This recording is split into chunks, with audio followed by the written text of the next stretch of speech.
¿Realmente es culpa de la izquierda que la ultraderecha se haya empoderado? En parte sí, no del todo, lógicamente, pero en parte sí. Y lo vuelvo a decir, sobre todo de la izquierda socialdemócrata, fíjate, de nosotros, porque los comunistas, pero nosotros hemos fracasado por nuestro éxito. Primero que nada es cierto, cuando generas una clase media, esa clase media se mueve a la derecha ideológicamente. Los pobres no tienen nada que perder. Cuando tienes algo que perder, te vuelves más conservador. Es un hecho sociológico demostrado.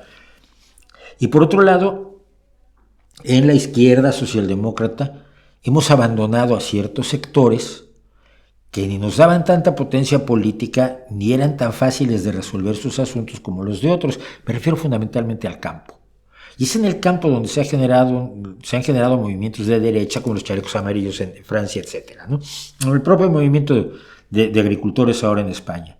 Es decir, el agricultor siempre es visto como es que no es un obrero del campo, pero es un empresario, pero es que también decirle empresario, alguien que se mata, desloma trabajando en el campo 2 horas al día, tampoco suena muy correcto. Entonces son un híbrido extraño, que tienen una problemática muy peculiar y de difícil solución. Y creo que se les ha hecho a un lado, ¿no? Se les ha hecho a un lado y se les ha hecho a un lado a varios sectores cuyos problemas no es fácil solucionar, pero tampoco te atreves a decirles que no puedes solucionar su problema. Y siento que la izquierda ahí ha dejado abiertos flancos para que la ultraderecha venga, no a solucionarlo, si viniera a solucionarlo, bienvenido sea, no, viene a utilizarlo con un discurso populista que promete soluciones que tampoco puede dar.